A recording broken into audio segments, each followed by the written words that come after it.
I'm going to talk and share a little bit about the story of ECHO. It's good to be in a room with a group of people who I think share the perspective that everyone deserves a decent place to be able to create a home of their own. This isn't a privilege. It's what I would call housing justice. It's what's right. It's what it should be. It makes me sad to be at an event like this. It makes me angry to be at an event like this. ECHO has not hesitated through its 40 years to raise its voice about the human right to housing. I dug through a shed in my backyard where I keep signs from the rallies I've attended through the years, and I tried to find some of the ones that related just to housing. So here, from 2005, it's only fair, affordable, safe, decent homes for all. From another year, vote housing when we're choosing the leaders. From 2024, housing is a human right. At the time, Prime Minister Trudeau, fund social housing now. 2019, homes for all. But I want to just start by being entirely clear by telling you about the core thing that needs to be remembered all through this day as we honor and even celebrate some of what ECHO has done. And that is that failure to ensure the human right to housing in Canada, in Alberta, in Edmonton, is one of the most heartbreaking failures by governments and citizens of this century. And take that away with you if you take nothing else away today. What's happened is a terrible example of irresponsible negligence, and the price is beyond measure in human terms of misery and suffering, and the wastefulness in terms of dollars is also substantial. But ECHO was born in the cooling ashes of 40 years of commitment in this country to non-market and co-op housing. Year after year after year, billions of dollars were spent to build tens of thousands of units of non-market housing by federal and provincial governments. But by the early 1980s, there was a growing view that housing wasn't government's responsibility. And at the same time, there was also a move to deinstitutionalize mental health services without replacing the funding that was taken away with deinstitutionalization. So in 1986, while lots of people were going to the first time to view the original Top Gun, here in Edmonton, people like Lynn Hanley and Ann Harvey and others were designing community action to respond to the growing sense of homelessness. Homelessness is a phenomenon we have allowed to be created in our time so unnecessarily.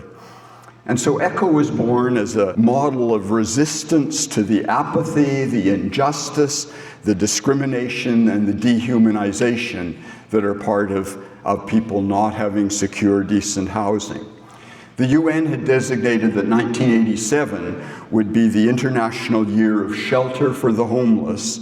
And so a little while before that, the city and Home Ed brought together people and organizations to talk about something Edmonton might do to mark that year of 1987. But some of those people who came together decided that this was not a situation for a one-time event, but that what was needed was ongoing activity and action. And that's how the Edmonton Coalition on Homelessness came to be. We've made countless presentations to city councils, to government task forces, government committees, individual meetings with elected officials, participated in some significant national initiatives and coalitions to work with organizations like ourselves in other cities across the country. We've done the research to produce leaflets so people could understand issues better, issues like the benefits of non-market affordable housing, or about the fact that having non-market housing in a community doesn't hurt property values, or to dispel some of the myths about the realities of people who are living in informal settlements and camping. So education and advocacy activities are going on continuously. So as governments abandon their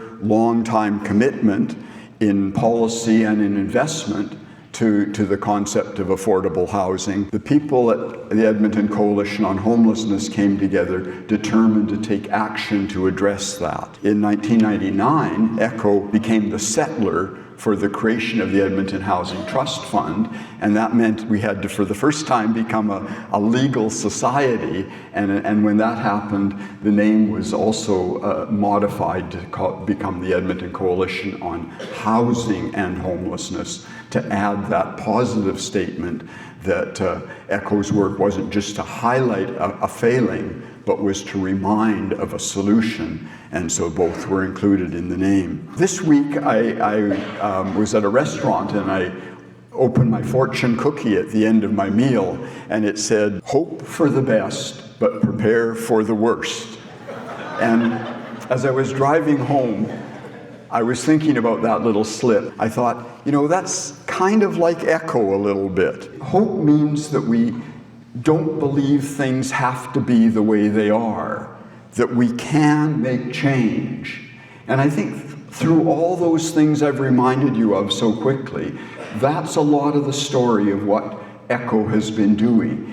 ECHO has been people coming together and saying, things do not have to be the way they are, but they are terrible, and we need to take action to do something about that. ECHO reminds us to never underestimate the strength of the forces of greed that would leave people with the least resources and the least capacity of their own to live in misery or die.